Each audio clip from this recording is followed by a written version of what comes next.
si usted me permite irme unos años más atrás, la Paraguay suya jugaba muy bien. Jugaba muy bien. Y No lucía, Ah, no pero eso es otra lucía, cosa, eso es otra cosa. pero jugaba muy bien. Jugaba muy bien. Sí, señor. Y corríjame, usted no dirige el Mundial.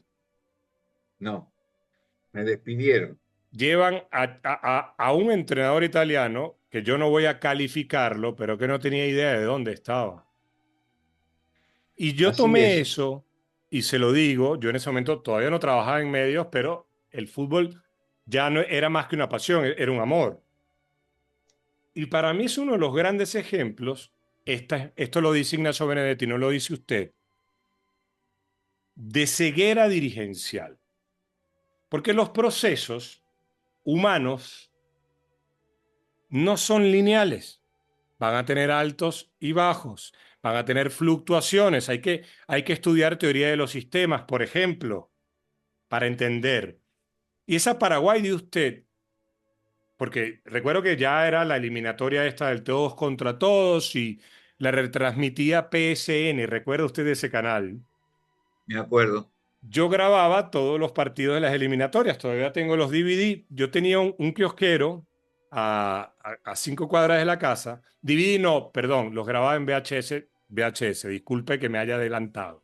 Los cassettes de VHS. Totalmente. Y yo los grababa por dos cosas. Yo tengo mi videoteca hoy en día en digital de partidos de todas las épocas, pero en esa época también lo guardaba porque yo iba a comprarle cigarrillos todos los días al kiosquero. El kiosquero era es un señor portugués, muy futbolero, pero él estaba atendiendo el kiosco. Entonces yo cuando terminaban los partidos, le llevaba la cinta de VHS para que él pudiera ver los partidos con tranquilidad. Y entonces hay equipos que a mí me quedan en la retina, no por vistosos necesariamente, eso ya es una cuestión de gustos, creo yo. Jugar bien al fútbol no es un tema de gustos, es un tema de reglamento. Y Paraguay Yo jugaba digo muy que bien. yo digo que jugar bien es defender bien y atacar bien. Sí, Y que el estilo depende del gusto personal. claro. Es cierto que todos quisiéramos que nuestro equipo, además de defender bien y atacar bien, gustara. Pero cuando el intentar gustar va en contra de jugar bien, yo prefiero jugar bien. Y ese equipo de Paraguay defendía muy bien, Uh, al punto que Chilaver era figura sin atajar. por Chilaver los era goles. figura, Chilaver era figura por los goles que hacía. Claro, claro. Pero es que era, Nunca era atajó. impenetrable. Gamarra, Ayala, Arce, Arce. Caniza, Sí, sí, sí, sí, no me falla. Paredes, Algunos de ellos jugaban en el fútbol argentino. Acuña. Acuña, por Dios.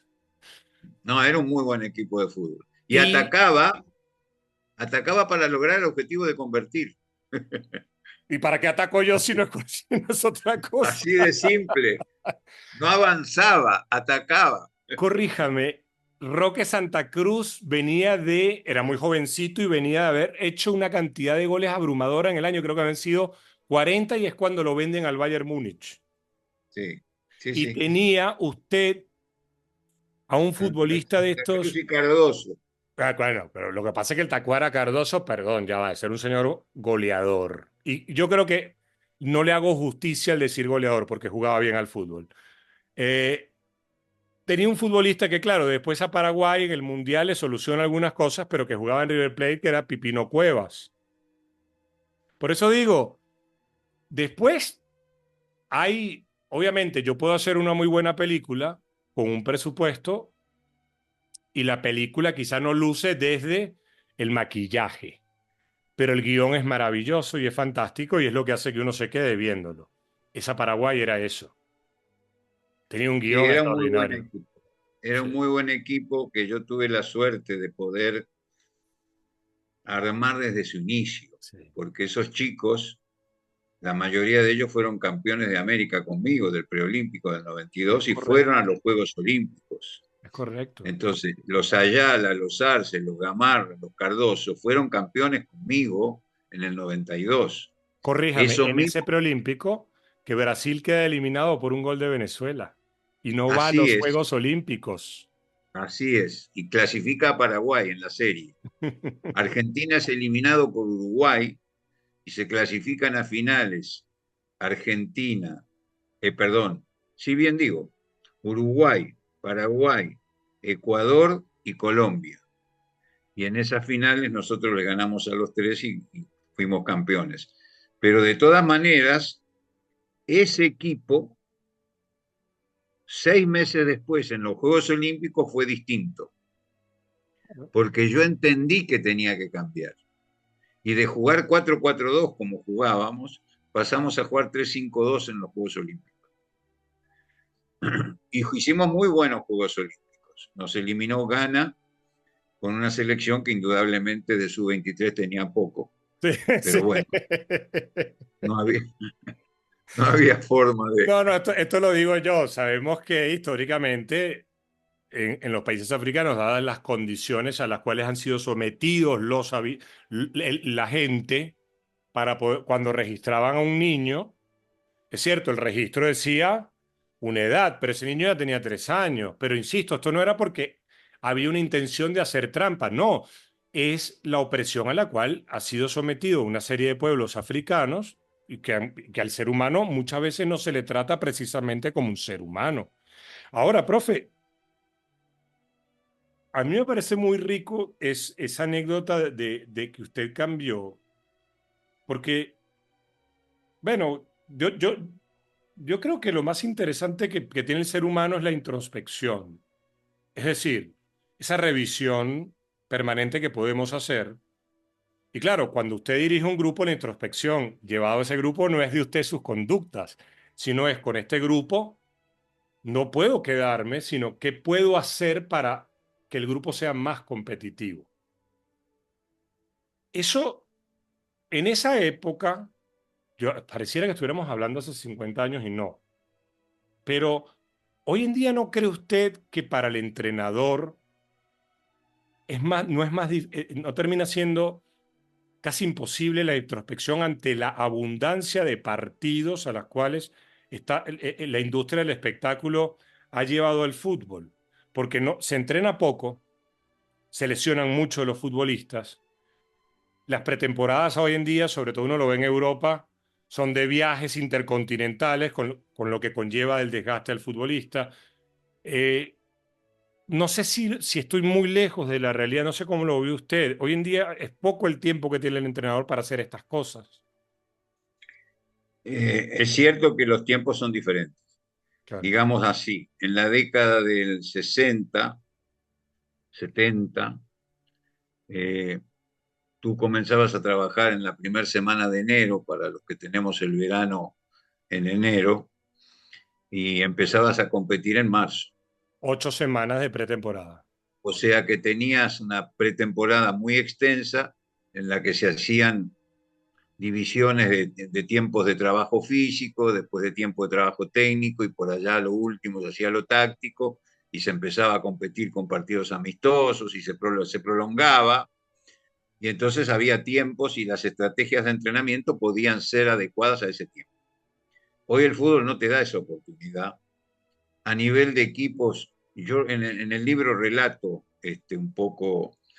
En el libro, cuando hablo de metodología desde 3 puntos de vista.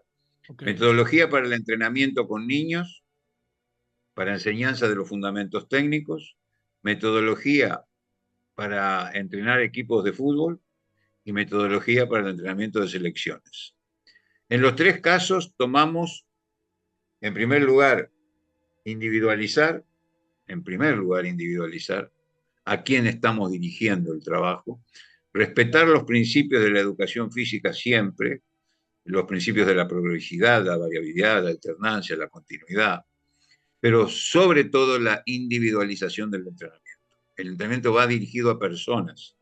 Esas personas son muy complejas y algunas son capaces de absorber con facilidad, otras no tanto. Algunos requieren una metodología, una forma de que le mostremos, otros necesitan otras, y algunos necesitan menos tiempo y otros más tiempo. Y entonces todo eso hay que tenerlo en cuenta en lo que es la preparación metodológica del entrenamiento.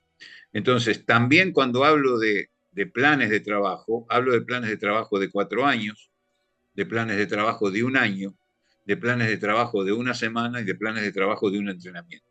Todo sobre los principios de la planificación. Claro, Y ahí tengo un concepto de la planificación que no es el que vamos a encontrar en Internet, porque yo creo que están equivocados quienes en Internet describen lo que es planificar, porque omiten decir que la planificación es la expresión en una línea de tiempo. No puede haber planificación si no lo expresamos en el tiempo. claro, Entonces, sobre una línea de tiempo se ponen objetivos y se ponen las formas en que vamos a conseguir ese objetivo. Eso es un plan. Entonces hay planes para cada una de esas particularidades que yo te acabo de expresar. En ese sentido, en el sentido del tema metodológico, es muy claro que son distintas. No claro. es lo mismo trabajar con niños que los niños no son pequeños mayores, son No, niños, son niños. son entidades diferentes. ¿Sí? Y los mayores son distintos si tenemos una secuencia de entrenamiento semanal regular que me permite planificar la carga de trabajo, contemplar sus descansos, este, estimular algunos aspectos, saber que la semana tiene picos o mesetas en determinado momento, que hay que aligerar la carga previa a la competencia, y todo eso sin perder tiempo. Y a nivel de selecciones es mucho más radical la necesidad de no perder tiempo. A mí me da mucho enojo, ver el trabajo no de una selección, de todas las selecciones, viendo trabajar a los asistentes y al preparador físico, el entrenador cruzado de brazos y después el tipo declara, no tuve tiempo. Y no es verdad. Tiempo hay. Lo usás para entrenar sistemas, tácticas predeterminados o dejás que trabaje tu profesor haciendo espacios reducidos, entretenimientos, recuperaciones vanas. Es ahí donde está el problema, en el uso del tiempo. Entonces, yo soy muy crítico de las situaciones actuales. ¿Por qué? Porque además, a ver, acá no estoy dando una opinión, ¿eh? Acá estoy expresando una convicción. ¿Por qué? Porque lo hice, Claro. porque lo hice. Y yo sé que da resultado. Yo tengo grabado, tengo filmado el traslado teórico de lo que quería.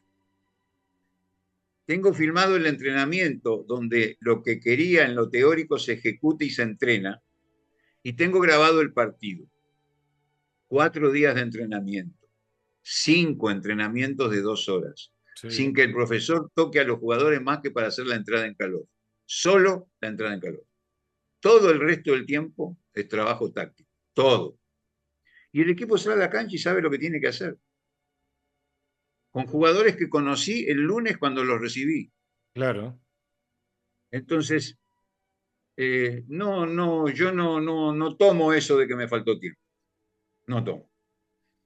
Siempre hay tiempo de que los jugadores entiendan lo que querés. Siempre hay tiempo. Y yo creo que la Ahora, tecnología hoy en día, con la posibilidad de la edición de videos cortos que además sean, pueden, por ejemplo, lo vi mucho bueno, lo vi mucho en algunos equipos europeos viviendo allá.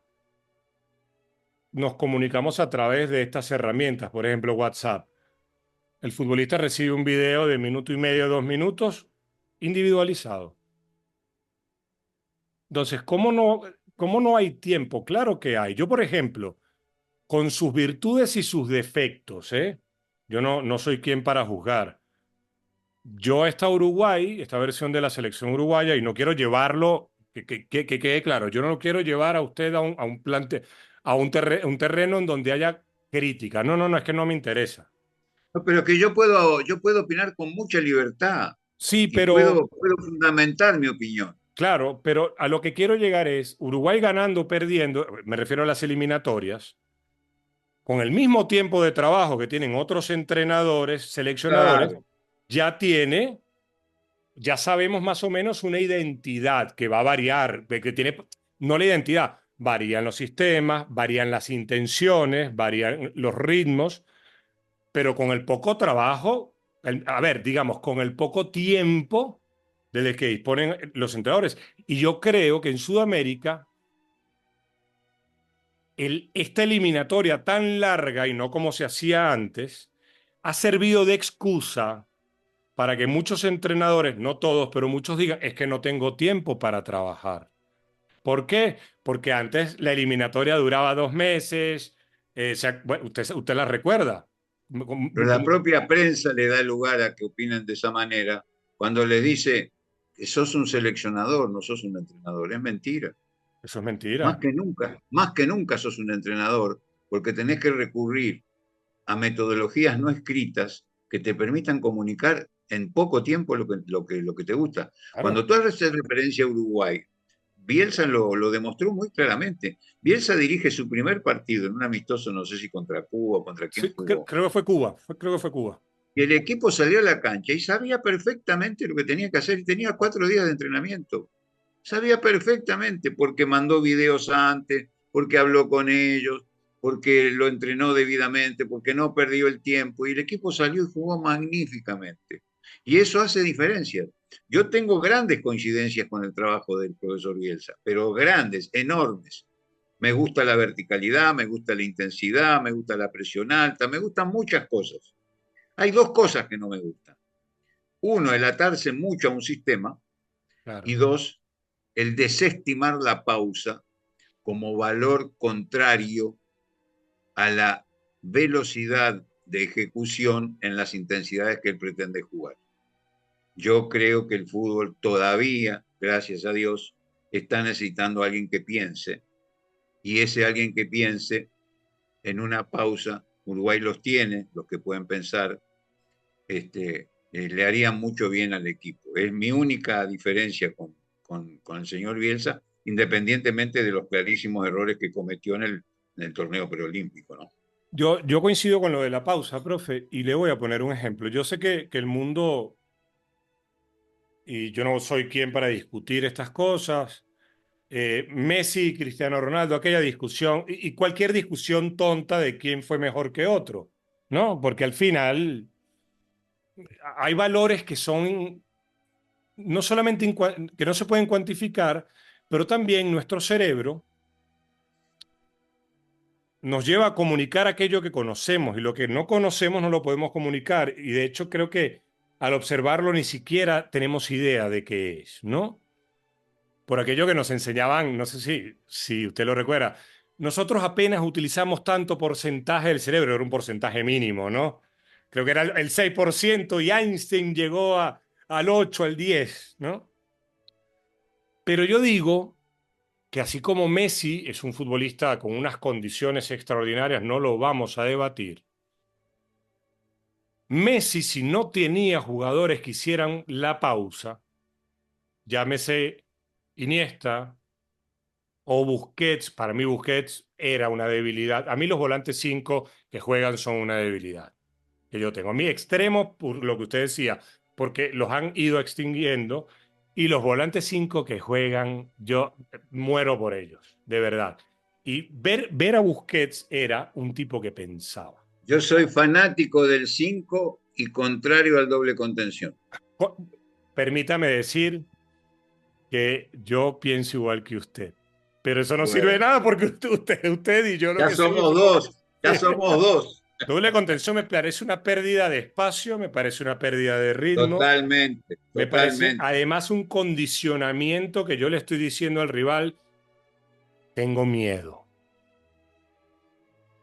Y cuando yo ¿Sabe veía a qué Busquets, determina el doble contención? sí, Determina horizontalidad o verticalidad. totalmente, El pase entre ellos es un pase de no más de 7 u 8 metros, paralelo a la línea de la mitad del campo, por tanto no tiene profundidad. Y el totalmente. 5 cuando se la da al 8, se la da el 10, ya está insinuando no solo verticalidad, sino además distintas opciones. Y hay un tema que me parece a mí, profe. Y ni hablo de la ventaja de que tanto la línea de 4 como 3 centrales, tener uno delante de ellos es de una enorme seguridad. Totalmente. Y Y teniendo dos, es repartir una responsabilidad que no cumple ninguno de los dos. Exactamente, porque además van a caer en una tentación. Muchos, cuando yo veo, cuando, a ver, esto es una observación, no es una verdad absoluta, pero yo veo, cuando veo equipos que me juegan con, con el doble 5, veo que ese doble 5, además de todo lo que usted acaba de escribir, que es fútbol en estado puro, caen en un error y juegan a la misma altura. Yo necesito entender que alguien me explique un doble 5 que juega a la misma altura, si eso no es solucionarle los problemas al rival. ¿Sabes lo que es eso? Una mala copia de Styles y Bobby Charlton. Lo que usted precisamente mencionaba hace un rato, Una pero, mala copia. pero está el Bobby Charlton, Mira, como usted decía, yo soy contrario al doble 5 y contrario al doble 9. también, yo Lo que también. no quiere decir que sea contrario a la doble punta. Que eso A es mí distinto. la doble punta de dos veloces, o de un técnico y un veloz, o de un 9 y un extremo, me encanta. Le doy un Me ejemplo. encanta. Y Usted, esto vamos a reconocer algo. sí, La realidad es diversa. totalmente.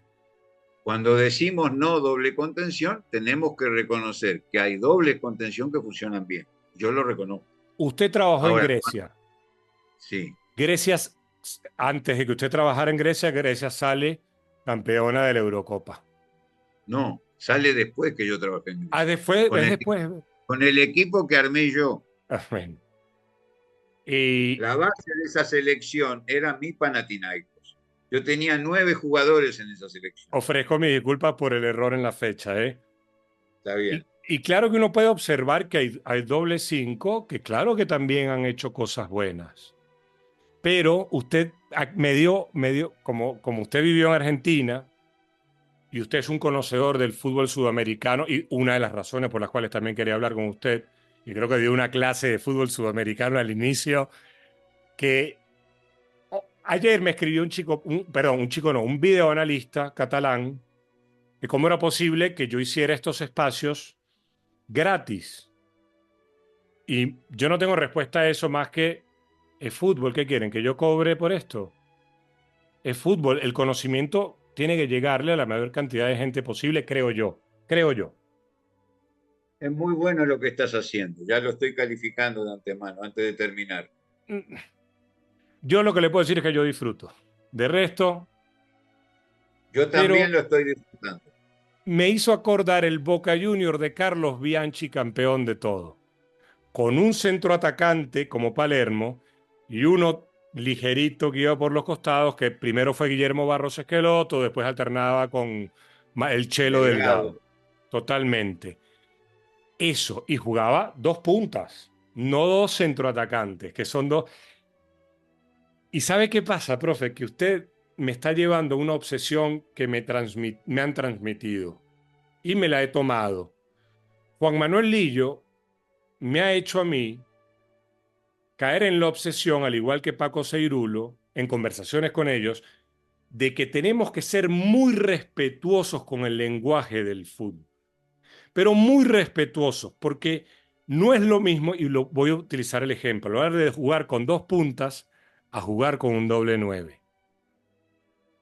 No es lo Yo lo mismo, aclaro, yo lo aclaro permanentemente. Una cosa es doble 9 y otra cosa es dos puntas de Real Madrid. y no es exactamente. Los del Real Madrid actual que juega con Vinicius y Rodrigo. Son dos puntas. Que Hacen juegan por goles. adentro, que juegan por adentro y van para afuera. Exactamente. Y le agrego una situación. No es lo mismo interrumpir el juego del rival que recuperar la pelota. Totalmente. Y recuperar A la... veces tiene valor, el interrumpir a veces Claro. tiene valor de enlentecer, de poder acomodarte, pero recuperar es otra historia. Mira, yo hago, disculpa que te interrumpa, No, no, no, no. Aquí tienen que hablar ustedes, por favor. en la década del 90 yo descubrí, yo tenía interés en conocer los intestinos de un partido, cómo se conforma un partido. Y llegué a lo que para mí es la unidad del juego, que es una jugada. Una jugada es una posesión. Sí. Y me pregunté, ¿cuántas hay? y me puse a escribir, a ver partidos y a anotar la posesión que tenía cada equipo y a anotar dónde la recuperaba y dónde la perdía.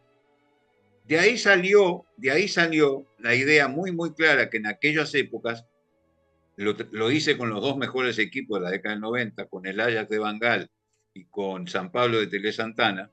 Fueron mis equipos modelos para que yo terminara diciendo que los partidos de fútbol tenían entre 90 y 100 posesiones. O sea, 90 veces la tenía un equipo y 90 veces la tenía el otro. Y un equipo la recuperaba en su área, su cuarto de cancha, su media cancha o su tres cuartos de cancha y la perdía en el área rival en tres cuartos en media, con lo cual llegué a conformar la idea de lo que es jugar bien. Porque si yo logro que no me hagan goles, que no me creen muchas situaciones de gol, que no tenga que recuperar en mi área, quiere decir que defendí bien.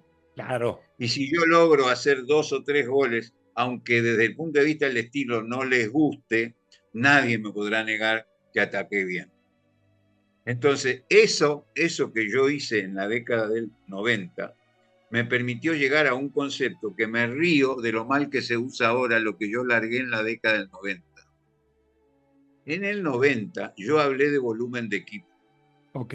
Y volumen de equipo, como la palabra se distingue en matemáticas, es tres dimensiones.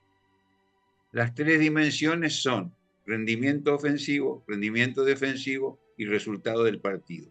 Claro. Eso hace una figura geométrica que cuando se dan muy exageradamente los valores, es una figura, es un cubo grande. Ok. Y cuando la figura es plana, es porque perdiste, por más altura que tenga la posesión o por más largo que tenga la parte defensiva. Eso me permitió medir el desempeño de mis equipos a la luz del gráfico expuesto semana a semana de si voy creciendo, voy decreciendo, soy irregular, etcétera, etcétera. Ese concepto de volumen de equipo que yo lancé en la década del 90, hoy se le aplica a la posesión. Se dice que un equipo tiene volumen cuando tiene la pelota. No puedo creer que gente que fue a la universidad diga las cosas que dice. Pero es lo que vos decías recién, que te decía Lilio, tenemos que cuidar el idioma. Tenemos que cuidar el idioma correcto. No podemos llamarle volumen a la posesión. No, no, no, no, no, no, no. Mire, ¿Me yo entendés le... lo que digo, no? Sí, sí, sí, por supuesto. Yo le decía lo de la interrupción y coincido con usted. Hay veces que la interrupción es muy importante, porque además también desespera, crea alguna situación de estrés en el oponente. Pero recuperar la pelota es otra cosa. Recuperar es, Otra cosa. la recupero y se la doy a un compañero en situación de ventaja para poder... Yo considero pelota recuperada la que permite hacer mínimo tres pases. O sea, el que recuperó, primer pase y segundo pase. Si eso se produce, la considero recuperada y empiezo a contar una nueva recuperación porque la perdí. Claro, Porque si no haces eso, las cifras de balones defensivos y ofensivos no da igual y tiene que dar igual. claro. Además mencionó usted, bueno, volvemos a compartir gusto, mencionó el Sao Paulo de Tele Santana, que el universo lo tenga en su gloria. Ya yo no ya ni quiero temas religiosos, sino el universo. Y el Ajax de Bangal, que para mí fue una debilidad. Y yo Dios mío, qué entiendo, y equipo. yo habiendo estado en el Barcelona, sé, sé que Johan Cruyff como entrenador era un tipo genial. ¿Qué me refiero a genial? Un tipo muy intuitivo, muy de olfato, cero método. Mira, Bangal tenía asumido que no era un genio, que él no era un genio y que todo tenía que ser por método, porque él no podía llegar a un entrenamiento y depender de él la divinidad con la cual él había llegado a la humanidad. Y en Barcelona, cuando usted habla de Bangal, a los hinchas, al periodismo, todo es malo, pero a los tipos que estuvieron allá adentro y que están allá adentro, te dicen, epa, que lo que se llama método Barcelona es cierto que tiene unos fundamentos en Cruyff, pero que la metodología la empezamos a tener con Luis Van Gaal.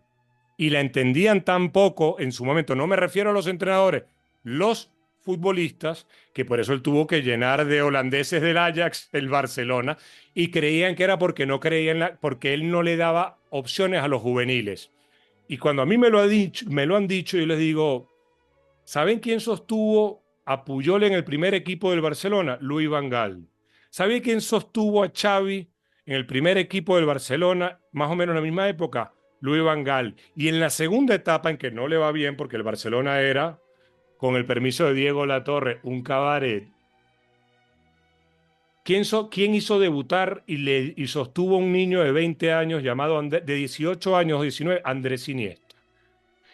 Pero, entonces, ¿qué quiero decir con esto? Admiro que usted haya tenido esos dos referentes, admiro que haya hecho ese trabajo, porque además tengo la pequeña sospecha de que ese trabajo que usted acaba de narrar, ese análisis, en esos años 90, si usted lo compartía con algunos colegas, seguramente alguno de ellos pensaba que usted era un exagerado o que usted estaba queriendo complicar un deporte que supuestamente es muy sencillo. Tengo esa No tenga duda sospecha. que, no tenga duda que fue así. Le digo más, hay plataformas hoy día que han tomado esa estadística mía, la han incorporado, algunas hablando conmigo, otras no, pero la han incorporado. Y cuando hablamos de qué diverso es la realidad, qué diversa es, vos dijiste, Bangal todo método, y Telé nada de método. Nada, nada. Yo a Telé lo invité a dar conferencias acá en Uruguay, siendo yo dirigente de la Asociación de Entrenadores del Uruguay. Lo invité a dar conferencias para los entrenadores uruguayos. Pero ¿qué hice? Me encerré en el hotel con él. Me fui 2 días al hotel para chuparlo todo, para absorberlo todo. Y cada vez que yo lo apretaba y le preguntaba, pero Tele, ¿cómo era aquello de que Falcao pasaba por detrás de este? ¿Cómo era que? ¿Y sabes qué me contestaba? Fútbol a 2 toques. Y yo insistía y después hablé con jugadores que trabajaron con él y me decían, Sergio, es cierto, era fútbol a 2 toques. Él no hacía otra cosa que fútbol a 2 toques. Y, Pero eran maravillosos jugadores con una información, el haber jugado juntos, una capacidad de razonamiento futbolístico brutal. Entonces jugaban maravillosamente bien al fútbol. Y ahí tenés el ejemplo de un equipo que estilísticamente gustaba, pero que no llegaba a jugar bien. lastimosamente, y digo lastimosamente porque la figura de Estoy Telefut, hablando de la selección, estoy de la del hablando de la selección. 82, la del ochenta y Sí, dos y posteriormente la del 86 juega aún peor. así es. Y aún hoy Brasil teniendo en relación directa a su población, a la formación de jugadores, a la cantidad de jugadores que tiene en el exterior, siendo probablemente el país más capacitado para jugar bien al fútbol, De los hasta que, hoy no logra estabilizar rendimiento. es de los que peor juega en esta eliminatoria. Me refiero a la Así es, eliminatoria sudamericana. Con todo el así es. respeto, a ver, uno lo dice con todo el respeto, Y pero eso tiene sus razones. Eso no es casualidad. Eso no es, como no ¿cuáles es son? casualidad, ¿eh? ¿Serían esas razones? La falta de entrenadores. Ok, coincido con usted. Muy cerrado, Usted, muy... tú te fijas, hay entrenadores españoles por todo el mundo. Sí, Hay entrenadores argentinos por todo el mundo. No hay sí, entrenadores no, brasileños por todo el mundo que no sean los de grandes dinerales que no saben de fútbol y que se manejan con los nombres. O sea, claro. los países árabes y el lejano oriente. Sí, el Lejano Entonces, Oriente, eso, que han sido históricamente donde han ido los entrenadores brasileños. pero no dirigen en Europa. No, creo el último que llegó a un equipo grande fue Vanderlei Luxemburgo, el Real de Madrid. Y fue terrible. Yo lo conocí muy bien a Vanderlei porque él Los enfrentó a dirigía al ustedes en Brasil. esa eliminatoria también. Claro, claro, claro. Yo lo enfrenté en el partido de ida en el Sí, Paraguay, en el que Paraguay ganó por primera vez en la historia a Brasil. Ganamos 2-1 un partido en Asunción. Vanderlei era el técnico de Brasil y después comparto con él en un programa de la televisión brasileña que me invitaron para estar con él y con el querido Pastoriza, fallecido Uy, también. pero el padre de la evolución de la selección venezolana de fútbol, don José Omar Pastoriza. En ese momento él estaba dirigiendo la selección de Venezuela. Claro, era esa misma eliminatoria, correcto. Camino a Corea, Japón Hicimos, 2002. hicimos un programa los tres juntos, de un canal brasileño. Qué maravilla. Sí, maravilla, sí. Hermoso recuerdo, Qué, hermoso recuerdo. qué maravilla. Además, Pero, Pastoriza un fenómeno de tipo, sí, ¿no? yo le he contado mucho, porque claro, en Venezuela a Pastoriza se le recuerda poco porque, claro, el tiempo pasa y ya sabemos cómo es el olvido, y sobre todo en el fútbol, ¿no? Y yo chicos en la universidad les digo, no me crean nada de Pastoriza, no me lo crean a mí. Averigüen quién fue Pastoriza de futbolista. ¿Quién fue Pastoriza como jefe del gremio de futbolistas y en qué época? ¿Eh? ¿Y qué tuvo que hacer Pastoriza porque eh, lo iban a desaparecer básicamente? Entonces, hay tipos que valen mucho más de lo que nos han hecho creer. Y para mí Pastoriza era un tipo así. Yo identifico en él, cuando hablamos de estilos de dirección, es fácil identificar en el fútbol los autócratas, los conciliadores y eventualmente los paternalistas. Ok.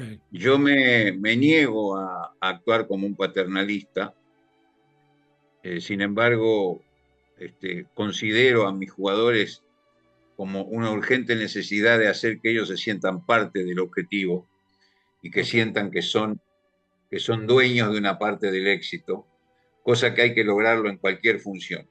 Pero en el caso del paternalismo de Pastoriza, que era un paternalista, Sí. estamos hablando de la mejor expresión de un paternalista. Él basaba su trabajo en la relación que tenía con sus jugadores. Este, Cosa que es típica de un técnico paternalista, pero él lo hacía de una modalidad tan auténtica y sincera que lograba realmente la adhesión de sus jugadores. Cosa que Aquí, sí, los no, autócratas logran por un tiempo, en lo inmediato lo logran, después terminan hundiéndose, y la búsqueda de un estilo participativo de dirección que significaría tener un auténtico interés en el objetivo, ser el primero en llegar a trabajar, el mostrar el verdadero compromiso con el objetivo y con la institución a la cual uno defiende, pero convencido de que lo logra con su gente o no lo logra. claro, Y eso es una tendencia que uno ha buscado en toda su vida y no lo ha logrado.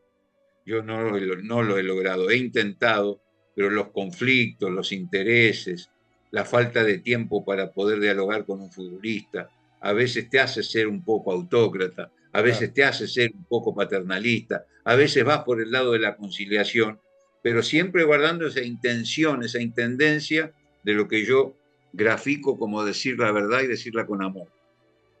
Decir la verdad y decirla con amor parece ser un enorme instrumento en la conducción de grupos, ¿no? Un enorme instrumento. Y no es fácil de hacer, no No, es fácil. ustedes tienen, y siempre digo que los entrenadores, la labor del entrenador es altamente compleja. Y cuando yo hablo de compleja, no hablo de dificultad, hablo de la complejidad, ¿no? De todos los factores que intervienen, de tener, por ejemplo, un grupo de 24 seres humanos que cada uno son distintos, que al final del día todos quieren ser titulares porque hay un tema de querer jugar, pero también en estos tiempos de ser visto. En fin, es un oficio muy, para mi gusto, muy rico, pero con muchas variables y con que falle una se cae el castillo. Con que falle una, y ese fallo no habla de incapacidad, ¿eh? Habla de circunstancia, que es muy distinto hablar de incapacidad a la circunstancia. Profe, a ver, yo no puedo despedir esta conversación sin preguntarle algo. Y le voy a explicar por qué viene la pregunta. Yo no escondo, no tengo nunca. Yo, ¿usted lo llama Conmebol a dar hoy en día charlas a entrenadores? A mí si me llama Conmebol, Sí. no, ni me llama ni me va a llamar nunca, porque saben que estoy absolutamente contrario a lo que hacen. Le voy a explicar. Estoy enfrentado a la Conmebol. A mí, Conmebol, bueno, nunca me he sentido cercano a ninguna dirigencia de Conmebol, ni las anteriores ni estas, porque, bueno, las razones creo que son bastante claras, ¿no? Pero hace unos meses, acá en Venezuela, organizaron unas jornadas como un congreso de 3 días de entrenadores, ¿no? Y Conmebol trajo de entrenadores extranjeros, que yo no los voy a calificar, pero trajo al profe Pacho Maturana, trajo a Gerardo Peluso y trajo a Mauro Silva. Mauro Silva no es entrenador, es dirigente. Y yo, claro, esto de uno estar todo el día cuestionando y sobre todo que uno cuestiona aún más cuando duda de las intenciones del organismo, digo, y no lo personifiqué en usted, pero sí me llegaron varios ejemplos a la memoria y digo, ¿por qué no traen a este? ¿Por qué no traen a este? Que yo los he escuchado y sé que tienen esa capacidad didáctica para un país que durante, por ejemplo, 10 años no se dictó un curso de actualización de entrenadores. No se dictó un curso. Y aquí el curso de entrenadores duraba por cada licencia 3 días. Y por eso y cuando usted me aceptó la posibilidad de conversar, me pregunté, ¿Comebol no lo habrá llamado nunca el profesor Marcarián para que... Y claro, y después empiezo a ver, y aquí esto corre por Ignacio Benedetti, que Comebol hace un mes hace también unas jornadas de actualización, las hace en Paraguay, y llevan a Oscar Ruggeri. Con todo el respeto por lo que hizo como futbolista, pero que Oscar Ruggeri me parece de una bipolaridad tremenda, porque él en la televisión dice que él no siguió entrenador porque eso requería una actualización permanente. Pero como Neri Pumpido es su amigo y es el que maneja Conmebol, entonces yo digo, ¿qué le puede decir Ruggeri a un entrenador? Nada. A ver, le puede decir muchas cosas, de valor ninguna. De valor ninguna. Entonces ahí vuelvo a algo que a mí me cuestionaron y me ha costado muchas cosas, que es, no me engañen, esto es un negocio y como ahora lo maneja todo Neri Pumpido, obviamente que va a ir Ruggeri, va a ir cualquier otro, que ahorita no me viene a la memoria, que no van a aportar nada porque no han profundizado y creen que con vestuario se entrena. Y me asusta porque lo que sigo viendo es que hay los vicios del pasado con menor elegancia, y no quiero decir que los anteriores eran muy elegantes, pero hoy en día son más descarados y tiendo a creer que Mbappé tenía razón, a pesar de que Argentina ganó un mundial. De que el fútbol sudamericano, a pesar de todo lo que tenemos, somos un desbarajuste tremendo. Y no lo veo que vaya a cambiar pronto. Insisto, esta es mi reflexión. Mira, Ignacio, disculpa que te tutee. Usted me tiene que Eh, tutear a mí, yo a usted no. no, con todo respeto. Eh, Has dicho verdades. Eh, Lamentablemente, las organizaciones que comandan el fútbol se han transformado en club de amigos.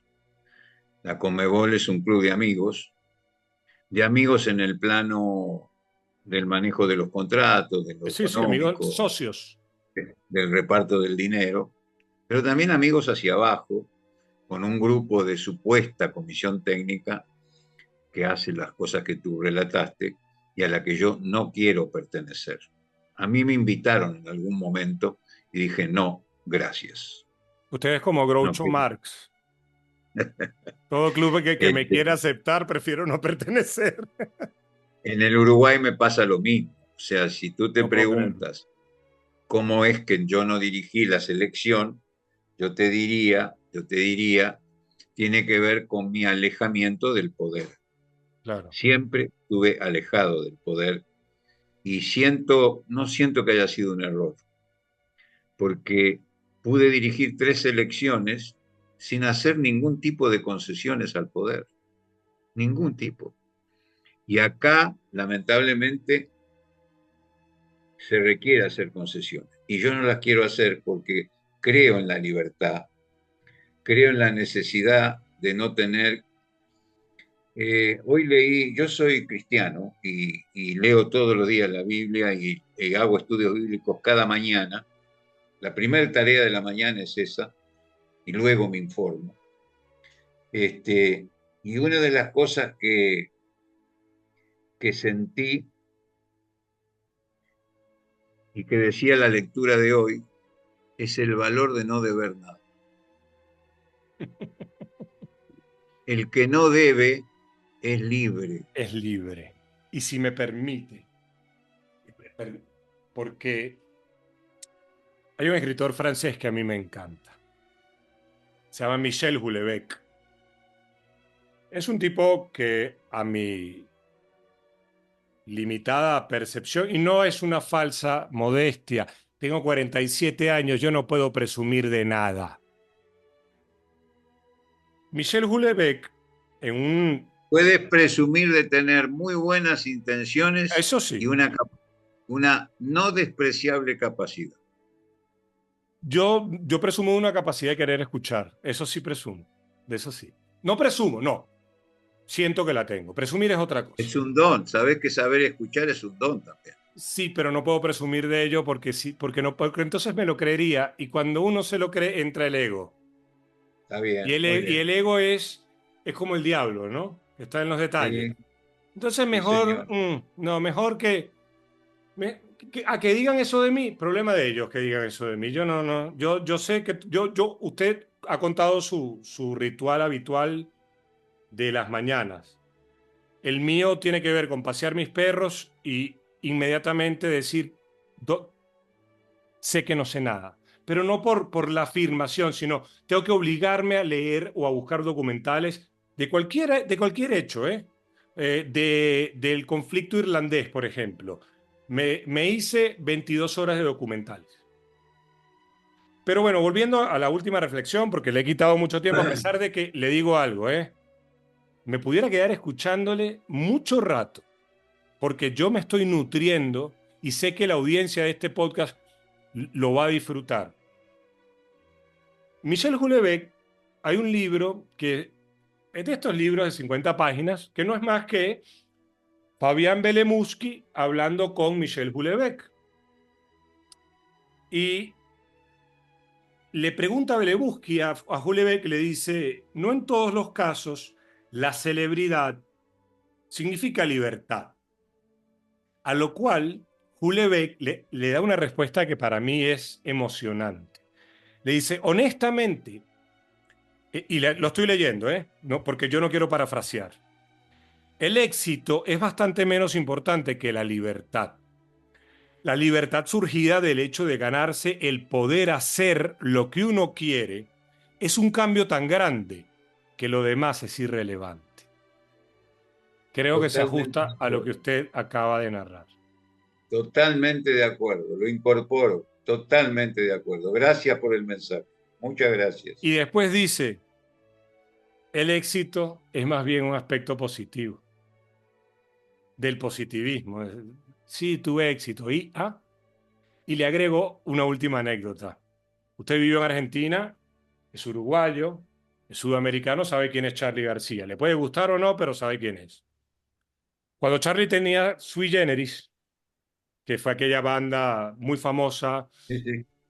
ellos deciden separarse y hacen 3 Luna Park seguidos. Y de hecho, está esa grabación como un disco. Y Charly García, en sus momentos de lucidez, que ha tenido varios, bastantes, creo yo, a pesar de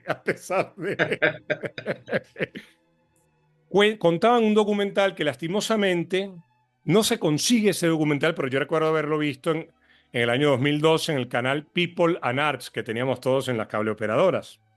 El documental era de 2 horas y él contaba de esa etapa, decía, llenamos Luna Park 3 noches seguidas. A ver, Una cosa, y para un grupo de ese estilo era un gran logro. Un gran éxito, y yo me asomaba por la cortinita y veía que aquello era un lleno total. Y terminé la última noche y me fui a mi departamentito, solo. Esto decía Charlie. Sí, sí, esto decía Charlie. Y no sé si era un whisky, una Coca-Cola, algo se sirvió. Y me eché a llorar. Y con el tiempo entendí que el éxito que yo había tenido no sofocaba las miserias que yo podía tener, como por ejemplo la soledad del artista. Qué locura, Qué locura, ¿no? qué locura. Es ganar el mundial y sentirse que eso no me hace mejor persona ni me soluciona los problemas como ser humano. Me soluciona, sí, la cuenta de banco. Me puedo convertir en alguien famoso, pero Tú sabes que me hiciste recordar en un diálogo con Carlos Vilardo, a quien en otras épocas tuvimos alguna cercanía, que comentábamos, los dos éramos entrenadores de selección y nos comentábamos algunas debilidades. Le digo, bueno, lo que pasa es que vos tenés mucha gente alrededor tuyo, tenés asistentes por todos lados. Dice, sí, Sergio, dice, pero a vos te debe pasar. Cuando en la noche previa a cerrar la puerta de tu habitación estás solo. la soledad del artista. La soledad del artista, totalmente. Y tiene razón. Los Sí. entrenadores cuando cerramos la puerta de la habitación quedamos solos. Y me parece magnífico pensar que el éxito es menos que la libertad. Y más en estos tiempos en los cuales entregamos cada vez más nuestra libertad en favor de que nos traten como consumidores. Pero eso ya es materia de otra conversación. Profesor Qué bueno, Marcaría, qué bueno, qué le, bueno. le agradezco porque me ha concedido, como se lo dije al inicio, y yo no es un falso elogio, porque como verá, usted habló de su selección olímpica y yo algo recordaba. Usted habló y yo le quise hablar de su Paraguay. Yo lo he seguido y para mí ha sido un gusto, un honor, pero además un disfrute, porque las tres cosas son diferentes. Están entrelazadas, pero son distintas. Y quiero hacer énfasis en el disfrute, porque cuando el aprendizaje genera esa sensación, tiene pocas, en mi caso, pocas emociones que se le comparen. Y hoy hablando con usted he aprendido y he disfrutado aprendiendo. Así que le doy las gracias y le digo que si la vida me pone pronto en Uruguay, así sea de visita, lo molestaré para invitarle a un café y seguir escuchándole. Para mí será un gusto que me moleste porque las mismas sensaciones que tú tenés las tengo yo. Yo aprendí en esta conversación y la disfruté también. La disfruté mucho. Por eso te lo agradezco.